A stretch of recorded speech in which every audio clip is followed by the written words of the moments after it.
The America's Democrats podcast, a project of 21st Century Democrats, is made possible by contributions from our listeners. Want to do more? Go to americasdemocrats.org and click Donate.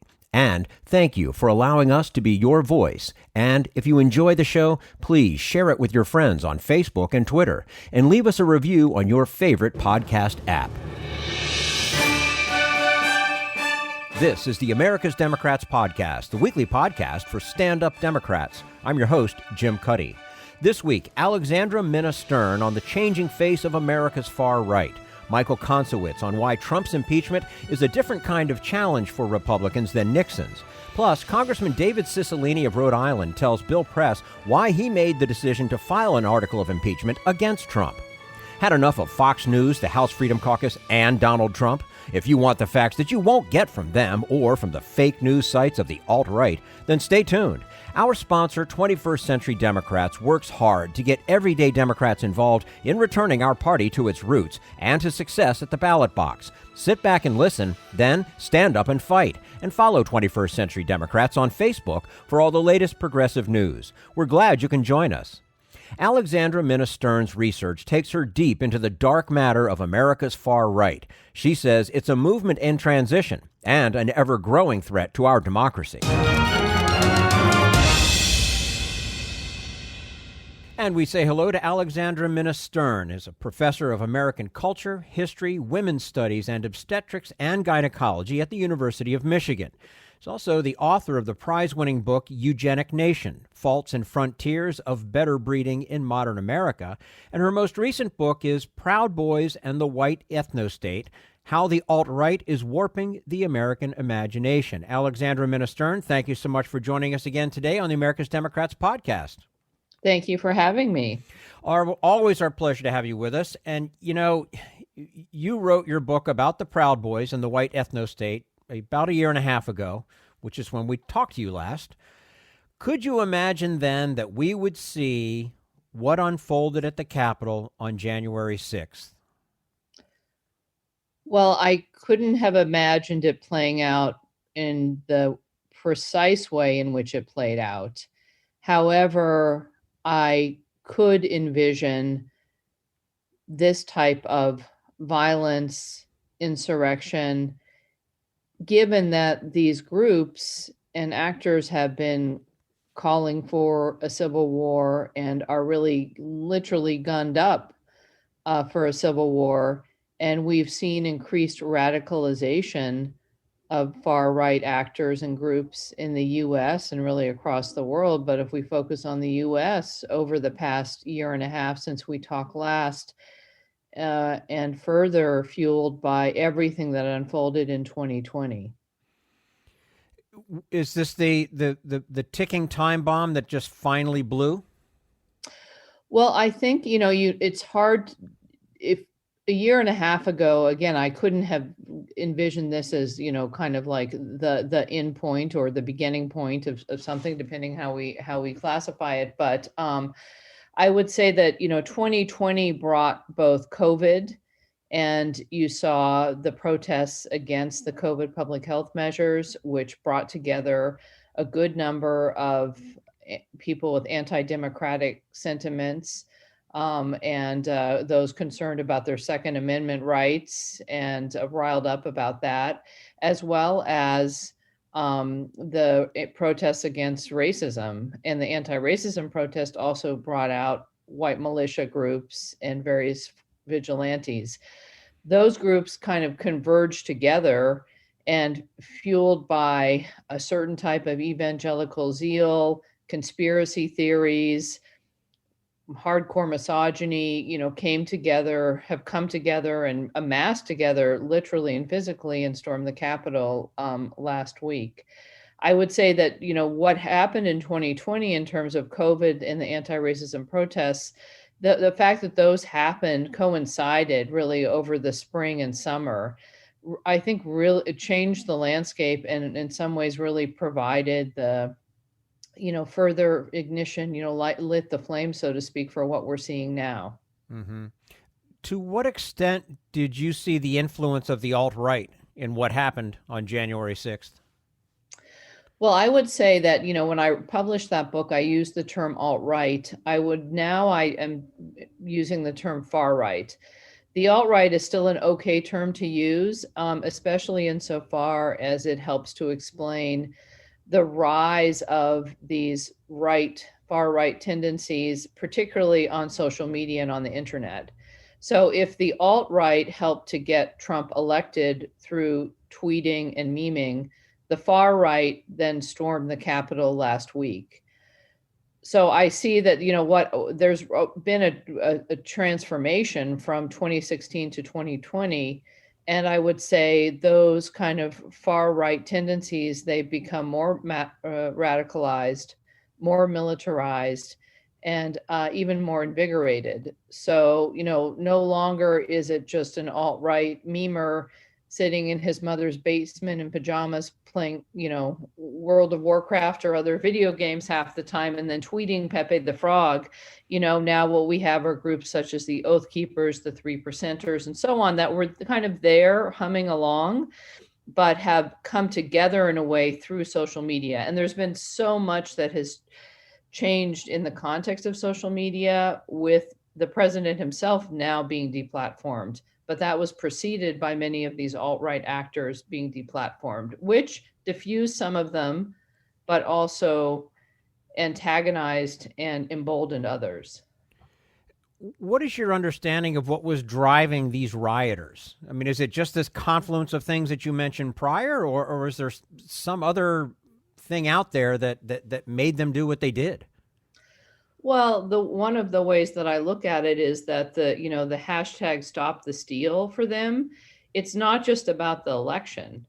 For many of these people, they believe that the America that they should live in and that they envision has been stolen from them through what they would call like globalist monoculture or diversity incorporated. And for them, the election, of which many of them don't believe actually happened, but the Biden-Harris administration personifies the kind of America that they think is going to harm and further dispossess, mainly white people. So there's that. I would say that is, so that the Stop the Steal has, for me, that broader significance and almost as a metaphor for their way of thinking. So that certainly is part of it. Mm-hmm. Now, as we try to understand why the alt-right feels so emboldened right now, how much can we lay at the feet of Trump? Well, I think Trump is correctly called an inciter in chief. I mean, that is what he's been doing. He's been true to form from his, going back decades to his run up to the Republican nomination, his calls of Mexicans as rapists, his Islamophobia. He's been very consistent. And the other important thing to note is that this Capitol insurrection was basically organized in plain view on Facebook sites, on Twitter, on Parler, on a range of social media platforms. And Trump and his allies participated in that. And of course, he basically rallied the insurrectionists, so to speak, with his speech that he gave just an hour or two before they started marching down Pennsylvania Avenue all the way to the Capitol. So it's very much entangled, and he has incited insurrection against the United States. And I think that is really worth underscoring. And this is a point that the folks associated with the Lincoln Project make over and over again, is that we're kind of in a battle between authoritarianism and autocracy and democracy. And democracy is what needs to be saved and protected. And Trump is anti-democratic in violent and insurrectionary ways. And that is why the Democrats are seeking to impeach him and ideally asking, Mike Pence would implement the 25th Amendment. That is probably not going to happen. There's no indication that's going to happen, but something has to happen. Mm-hmm. We're speaking with Alexandra Minna Stern, a professor of American culture, history, women's studies, and obstetrics and gynecology at the University of Michigan. Also the author of her most recent book, Proud Boys and the White Ethno-State, How the Alt-Right is Warping the American Imagination.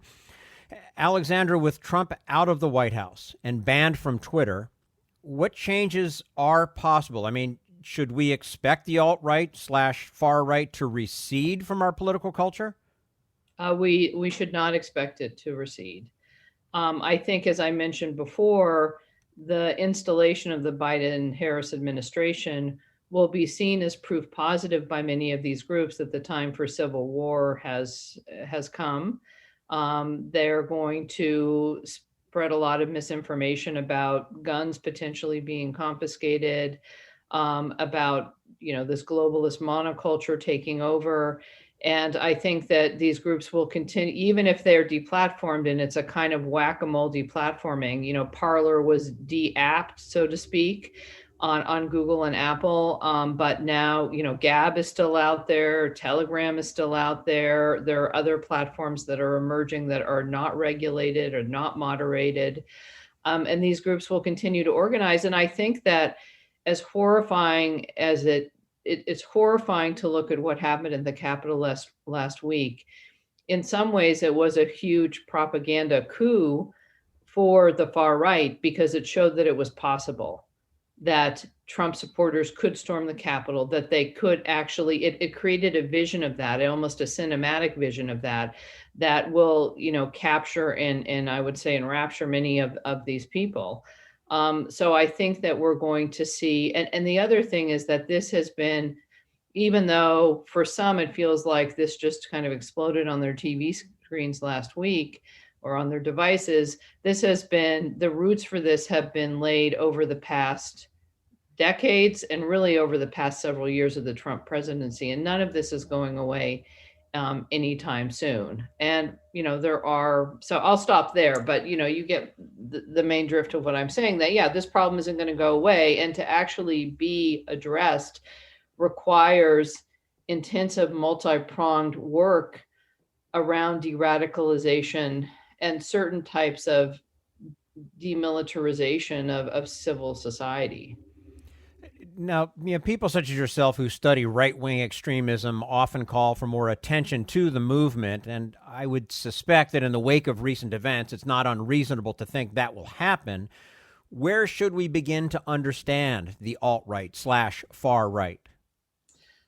Well, I would say there are a good number of researchers and organizations out there that are, fulfill the role of watchdog groups.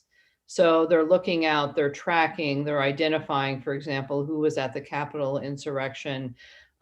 There's a lot of good reporting coming out of the Atlantic, for example. There was a long piece on the Oath Keepers and where that group came from and what its anti-democratic motivations are.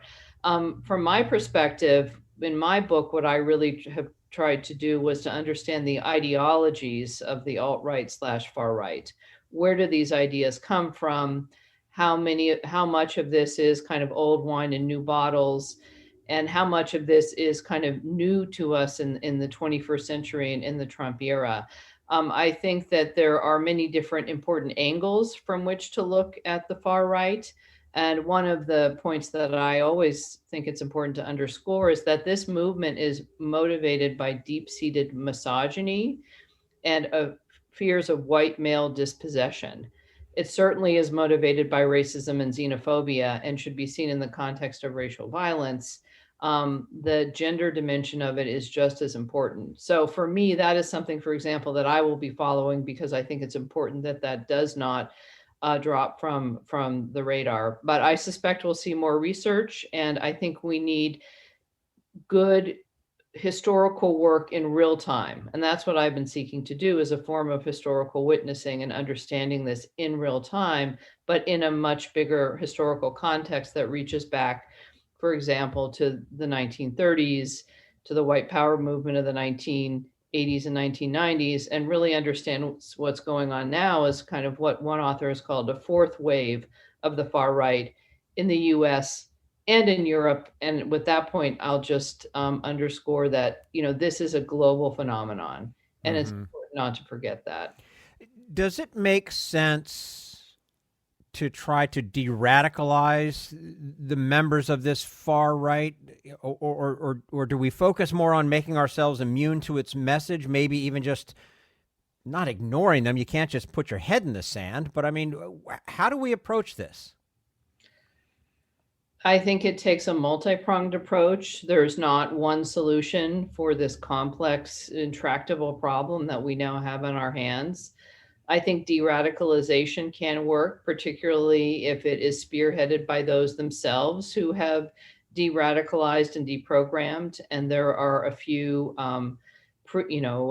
former neo-Nazis, for example, who've written books or started organizations that do that work. At the same time, we have to work on creating institutions and oversight and cultures that are resistant to, most broadly speaking, this type of polarization. For one of the things that's been shown, however, is just saying the facts isn't going to help. For me, just, what Chris Krebs has said, for example, that, has said he resigned and said over and over again, there was no election fraud. This was the safest and most secure election in American history. That doesn't matter to many of these believers. So you have to reach them at another level. And it's really about, trying to come to a more shared and harmonious vision of what America should look like. And there's many different viewpoints on that. So I think we need to have more vision. We need to have more optimism. We need to have more looking forward, and we need to, really think about how an inclusive multiracial democracy in America, how it can be truly inclusive of everyone. I mean, that would be my general approach. Sure. But yeah, there have to be consequences, obviously, for these actions, and a realization that incitation on social media can have real consequences. As we have seen, no doubt about it. Before we let you go, there is a theme that emerged from January 6th, which is the difference in the way law enforcement has treated Black Lives Matters protesters and the way they treated the rioters who invaded the Capitol. Would this have been a very different story if the rioters were Black? I think there's no doubt that that is the case. I mean, the work that's been done, comparing the number, if you look at the number of arrests at some of the biggest BLM protests versus what happened at the Capitol, the fact that at least 2 Capitol police officers have been charged with, I guess, complicity in some way, shape, or form. And I think that the racial dimension of this, I mean, we are going through the throes of a reckoning around kind of white supremacy. And we've also seen that, certainly not everyone in law enforcement or ex-military is prone to these ideas, but certainly they have infiltrated. And I think we're going to see more of that, more of exposés about that in the coming days. So I think there's no doubt about that. And that's just the place we find ourselves in early January 2021. Well, let's hope the rest of this year is a lot better than the last year. Alexandra Minna Stern, professor of American culture, history, women's studies, and obstetrics and gynecology at the University of Michigan, joining us today on the America's Democrats podcast. Her most recent book, Proud Boys and the White Ethno-State, How the Alt-Right is Warping the American Imagination. Alexandra, as always, we appreciate your time with us. We'd love to do it again soon. Good to talk to you. You as well. And this is the America's Democrats podcast, the weekly podcast for stand-up Democrats.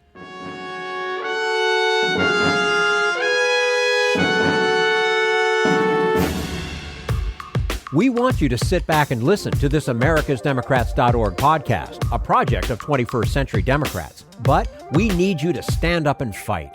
Do you want to get involved and help get our party back to its roots and to success at the ballot box? You can make your contribution to help us keep this show going and to elect Democrats who will stand up for democratic principles. Go to americasdemocrats.org and click on Donate at the top of the page. This Social Security measure, I believe that we must pass legislation to provide medical care. This is our tradition. When our grandparents came to America, it was the Democratic Party which said, welcome. It was the Democratic Party, the party of Roosevelt and Truman and Kennedy and others, who said that America belonged to all its people, not just a handful of the rich or a few giant corporations. That's why great leaders like FDR fought so hard for Social Security, and why JFK stood up to the insurance companies and their Republican allies to get Medicare. It's not just one thing or one time in one place. It's about a whole history of standing up to the Republicans and saying someone has to be on the side of regular working people in America, whether it's defending Social Security or just the way your loved ones are treated on the job. That's what the Democratic Party is all about. And that's why this message has been brought to you by the Democratic Party. Working people like you and me. Paid for by 21st Century Democrats. Not authorized by any candidate or candidates committee. This is the America's Democrats podcast, the weekly podcast for stand-up Democrats. Coming up next, a Nixon scholar on why standing up to Trump is a harder sell for today's Republicans. But first, we turn to Jim Hightower, America's #1 populist, for his common sense commentary. The ransacking and terrorizing of Congress by violent trumpeters is an outrage, right? Even Republican congressional leaders have rushed to assail the mob invasion, calling it a desecration of America's democratic ideals. For example, the GOP Senate leader, Mitch McConnell, denounced the invading outsiders as thugs, lecturing that self-government, quote, requires a shared commitment to truth and shared respect for the ground rules of our system. But wait, what about the insider mob? The lawmakers who routinely run roughshod over our ideals of equality and justice.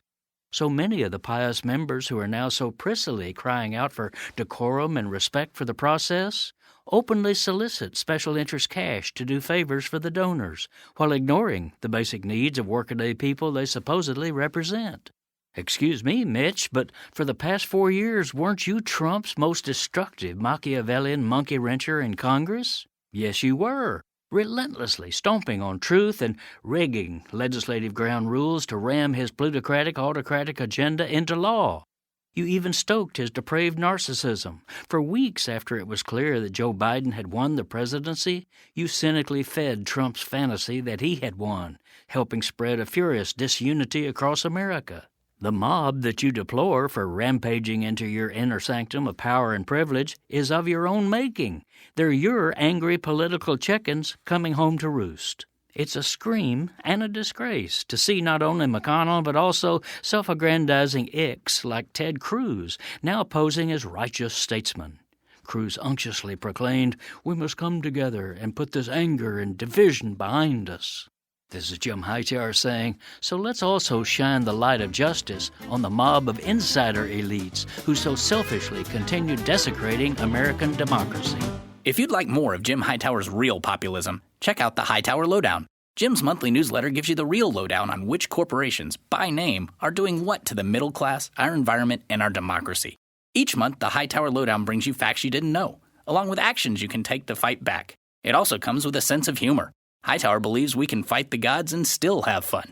Plus, get this, it's cheap. Only $15 brings you 12 issues a year. For real populism, go to hightowerlowdown.org.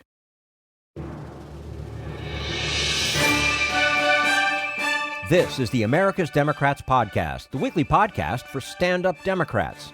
Michael Koncewicz's most recent book on Republicans who defied Richard Nixon carries new relevance to the present day with Trump's impeachment. Koncewicz says what makes today different is a greater fear among Republicans that challenging this president will be at their political expense. And we say hello to Michael Koncewicz, a political historian and research scholar at the Tamiment Library at New York University. He's also the author of They Said No to Nixon, Republicans Who Stood Up to the President's Abuses of Power. Michael Koncewicz, thanks so much for joining us today on the America's Democrats podcast. Thank you, Jim. Your book examines how Republicans, and more specifically, Republicans within the Nixon administration, stood up to Nixon and his abuse of power. Up until now, we have seen very little of that in the Trump administration. How much of this do you see as loyalty to Trump, and how much is fear of what he can do when angered? Well, I think that's a useful way to separate what's happening now within the Republican Party. And I think we've clearly seen that there's been no shortage of loyalty to the president, loyalty to his cause, no matter what that cause may be, but that there are also other Republicans who I think are afraid of the consequences of turning against the outgoing president. That is a major difference from what happened during the Nixon era. There was plenty of loyalty to President Nixon within the Republican Party and among even some conservative Democrats, but mostly Republicans. But Nixon did not have conservative media, or he did not have the 21st century conservative media to intimidate Republicans who may be waffling into supporters. And that's a huge difference, because if you're a Republican today, think of what incentives do you have to actually stand up to the president. Now, of course, they should. It's the right thing. It's the morally right thing to do. But what will happen next? Sadly, it's almost rational for them to not come out against the president, at least in the short term. And unfortunately, short-term planning, short-term thinking is what has really guided the Republican Party for the last several years, if not decades. I wonder if it's merely the fact that 74 million people did vote for him. And so they don't want to lose that base, and therefore they don't want to say anything bad against this guy, no matter how they feel internally. I think it's also, even though we're seeing signs of a decline in Trump's approval rating in the last few days, and we'll see if that continues, I think it's still fair to assume that Donald Trump is the most popular Republican in 2021. Still probably has about 70 to 80% support from Republicans, people who actually vote. Nixon did not have that. While Nixon left office with some support, I mean, as I often tell people when I talk about my book, 25 to 28% of the American people is not zero. And we need to confront that in terms of understanding there were still some diehards in the summer of 1974 who thought that Nixon was a martyr for the cause. The political landscape was different. The media landscape was different. So Nixon did not have this kind of mass support among the conservative movement that Trump currently does. Yeah. Our political culture was much more diverse. Both of the parties were much more diverse in terms of ideology. And so Nixon could not rely on having, anywhere between 30 to 40% of the country on his side. And that's, as we've seen over the last several weeks, that leads to a very chaotic situation that is testing our Constitution and testing our democracy. Yeah. Well, now, in the wake of the Capitol attack, we are seeing some Republicans begin to peel off. Do you see this as a true questioning of Trump's actions inciting rioters and trying to overturn a Democratic election? Or, I mean, how much might be the fear that continuing to support Trump will be at their political expense? We're also seeing big money people pull money away. Yes. And I think what we're seeing right now is the limits of the culture of loyalty that had built up not only under Trump, but under the entire Republican Party for the previous 40 to 50 years. As I point out in my book, Nixon had little tolerance for independence within his administration, little tolerance for anyone who challenged him, and that culture of loyalty only grew within the Republican Party from the 1970s to our current president. So I think right now Republicans are in an interesting situation. I mean, yes, there are the diehards, there are the loyalists who are not going to abandon Donald Trump and do what's right for their country. But there's also these Republicans who are trying to figure out, is there a way out of this where I can perhaps not even survive politically, but just survive as financially too. And so that's why I think it's interesting that some of these banks or these corporations are actually abandoning Trump before politicians do, because they can actually survive without Trump. It remains to be seen if some of these Republicans, both in the House and especially in the Senate, if they can survive while voting to impeach and hopefully convict the outgoing president. And also probably worth noting that these corporations have had plenty of time to pull that money away in the past, but in the wake of what we've seen, their actions have still been cowardly. Yeah, absolutely. But I think it's interesting that they're moving a little faster than some of the politicians. Yeah, certainly. Well, and now we're on the cusp of another impeachment trial for Trump, one that will challenge Republicans, especially in the Senate, to take a stand. In terms of GOP loyalty, what kind of parallels and differences do you see between this moment and when Nixon was facing impeachment?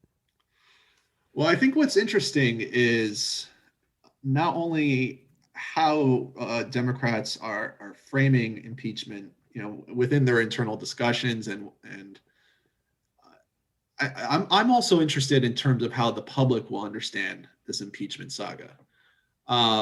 One of the things I am frustrated by when people talk about Watergate is that it often gets focused on what Richard Nixon was technically impeached over, which was getting involved in obstructing justice related to covering up any involvement the White House had to the Watergate break-in.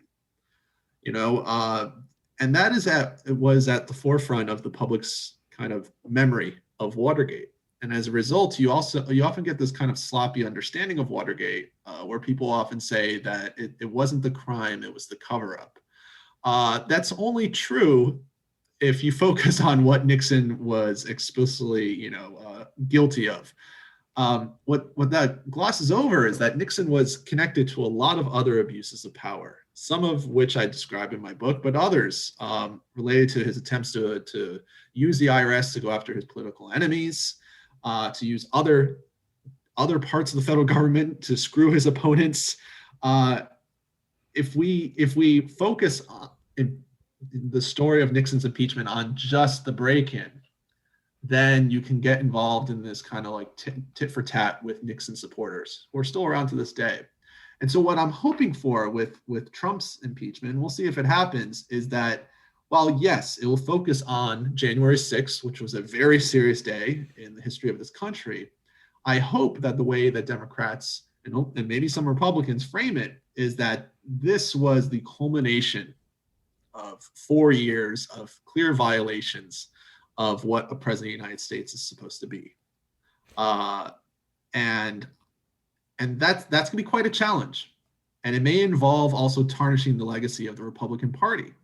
But I think it's necessary in order to properly understand the threat that Donald Trump poses to our democracy. Well, and let's not forget, this is the second time he's been So impeached. These are different issues now. Yeah, so maybe I'm being too optimistic here, but maybe the public will understand that by just seeing that he was impeached twice. Right. What others have pointed this out, but what I think of is, how do you explain this to a student who's learning about U.S. history if we're all still around 40 to 50 years from now? And they'll ask, well, why did this president get impeached twice? I think that opens up a very important discussion on what is allowed and what is not allowed in the United States. So Impeachment is a symbolic thing. Hopefully it's more than that, especially if the Senate convicts Donald Trump. But it's an important symbolic gesture. It was important a year ago, and it's arguably even more important now. Agreed. And Michael, following Watergate, there were a raft of reforms that addressed the abuses of the Nixon presidency. Do you expect to see the same after Trump leaves? Not unless something serious changes in Washington. While Watergate was the main cause for all of that, another reason we saw so many reforms in the mid to late 1970s was that the political culture of the 1970s allowed for that. It was the last real moment where moderate Republicans had some influence within the party. That greatly diminishes in the 1980s. In 1974, you saw a new wave of Democrats come in within the midterms, especially within the House of Representatives, and they made government reforms kind of a key part of their agenda. That sort of got watered down by the time we got to the 1980s and 1990s. So I think the 1970s, especially after Watergate and Vietnam, you had a few years there where a lot of members of Congress were interested in reform and were interested in trying to rein in the presidency, to try to combat what many people call the imperial presidency. Unfortunately, what you also saw during that time period was the rise of a new conservative movement that wanted to actually increase the power of the presidency in order to benefit the conservative movement. And that movement only strengthened in the 1980s, 90s, and into the 21st century. And one could even point out that certain Democrats also got on board with certain elements of this project, not to the extent the Republicans did, but certain elements. And so that is why I'm deeply skeptical that you would see any real movement to reform and try to rein in the president of the United States, future president of the United States.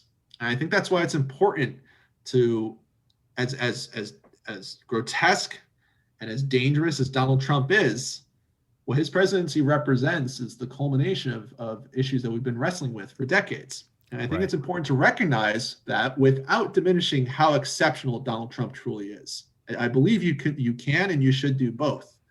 But I just don't see any serious movement towards doing that outside of the Democratic Party. Michael Koncewicz, political historian and research scholar at the Tamiment Library at NYU, joining us today on the America's Democrats podcast. Also, he's the author of They Said No to Nixon, Republicans Who Stood Up to the President's Abuses of Power. Michael, we appreciate your time with us. Would love to do it again with you soon. Thank you, Jim. Take care. And this is the America's Democrats podcast, the weekly podcast for stand-up Democrats.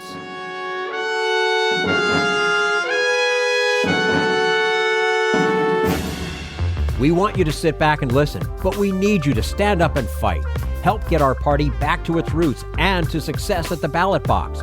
Make your contribution to keep the americasdemocrats.org podcast, a project of 21st Century Democrats, on the air, and help elect stand-up Democrats. Go to americasdemocrats.org and click on Donate at the top of the page.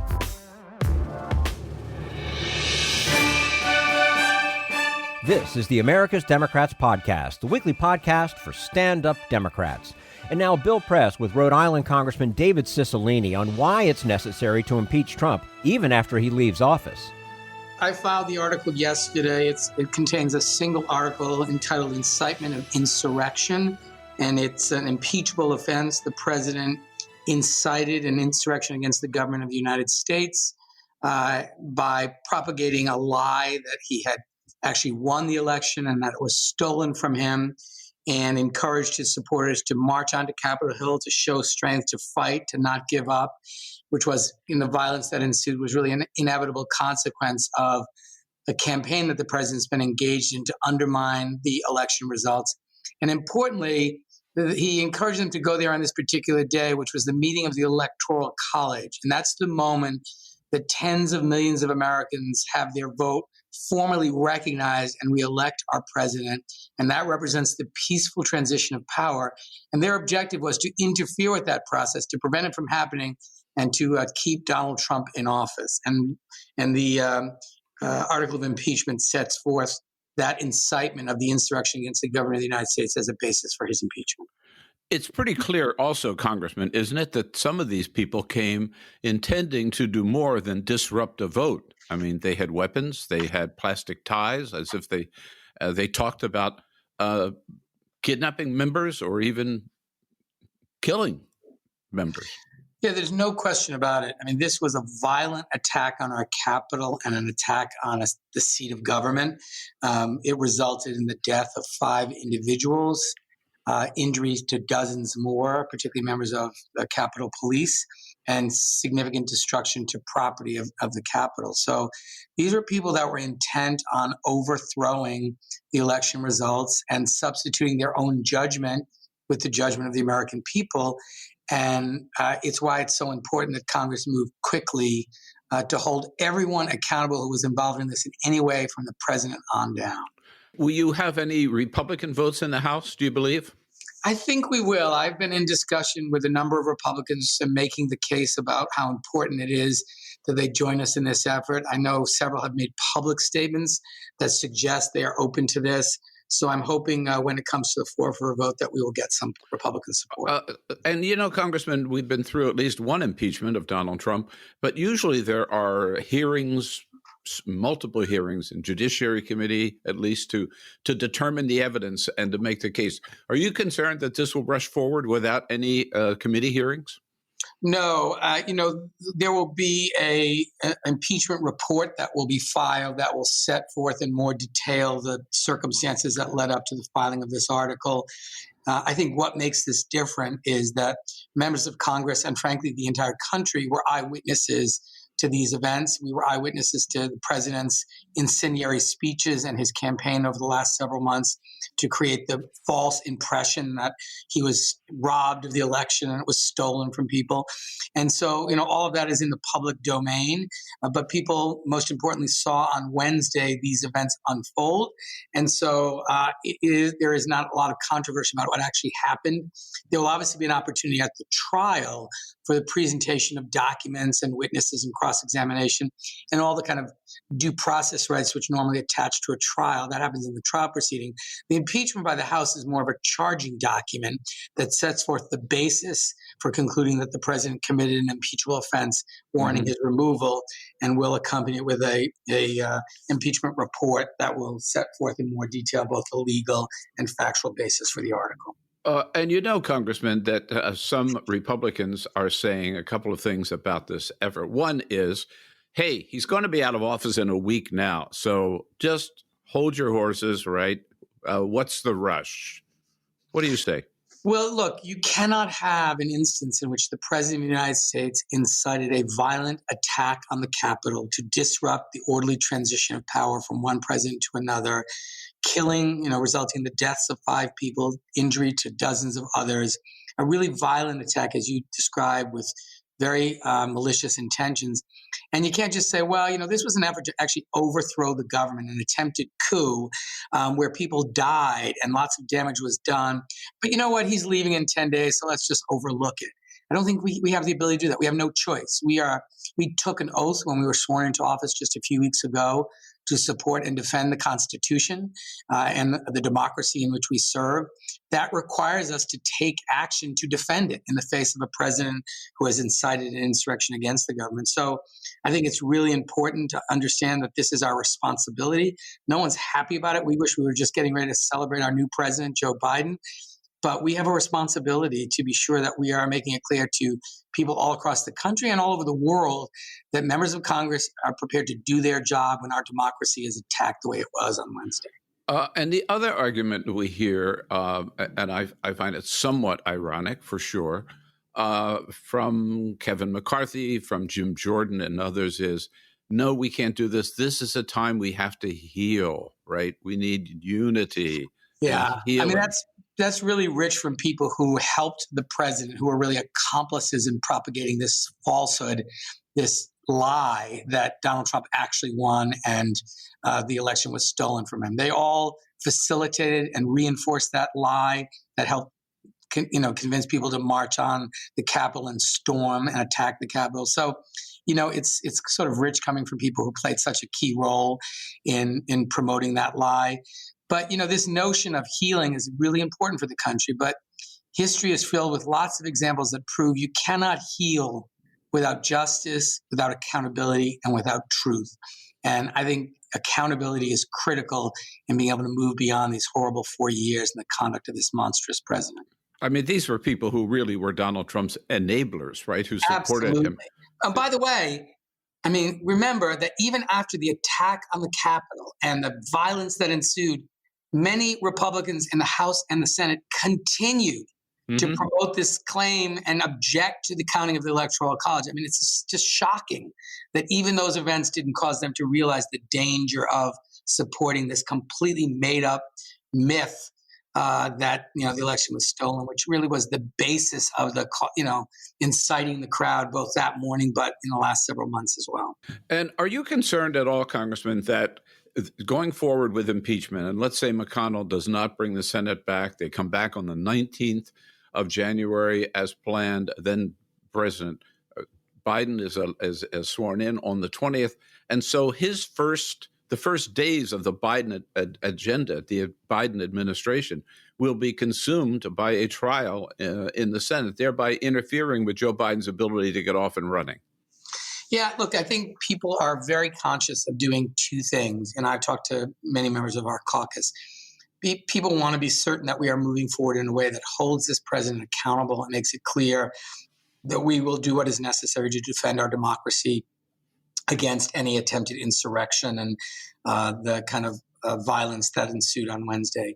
And that accountability comes to impeachment. At the same time, I think we are all, committed to ensuring that our new president has the ability to focus on the urgent priorities that he will inherit, that we all are focused on: a COVID response, an economic package that gets our economy moving again, and addressing the serious challenges of racial injustice in this country. And I think the president-elect, has been very clear that he expects us to hit the ground running and is very focused on those priorities. We are too, and I think that should consume all of the energy of the incoming administration.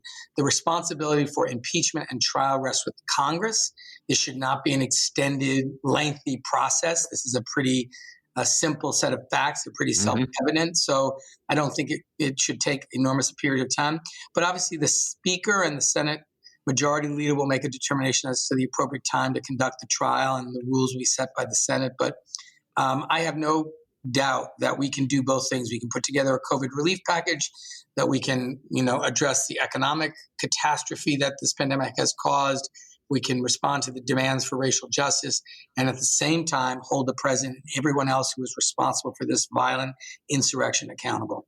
Or as they say, we can walk and chew gum at the same time. Exactly. Right? And finally, Congressman, with your work in the Capitol, going in there every day, did you ever think, in your wildest imagination, that this building was not one of the most secure buildings in the world, that something like this could happen?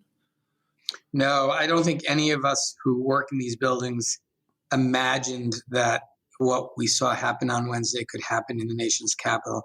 There needs to be a very thorough review of all of the circumstances leading up to Wednesday's events and the response by the Capitol Police and other agencies of the government.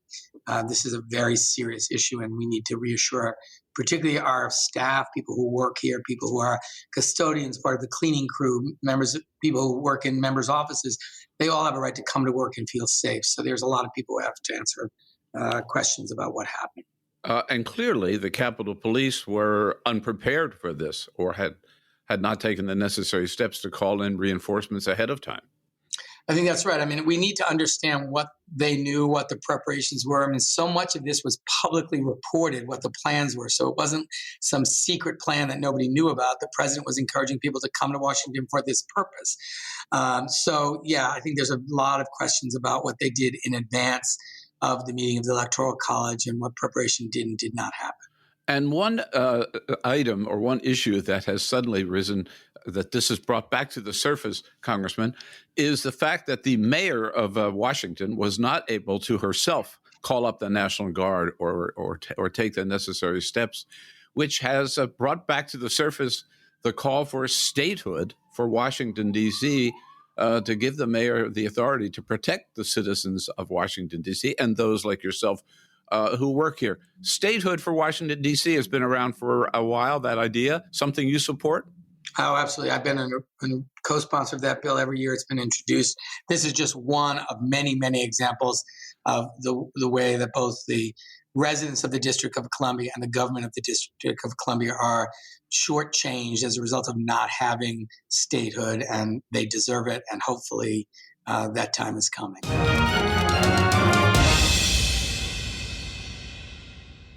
Bill Press with Rhode Island Congressman David Cicilline. If you'd like to hear the entire episode, visit BillPressPods.com. And that's all for the America's Democrats podcast. Thank you to all who made today's show possible: Alexandra Minna Stern, Michael Koncewicz, and the entire Bill Press team. And thank you for listening. If you liked what you heard, please get involved in our efforts to keep this show going and to elect Democrats who are bringing the party back to its roots. Go to americasdemocrats.org and click on Donate at the top of the page.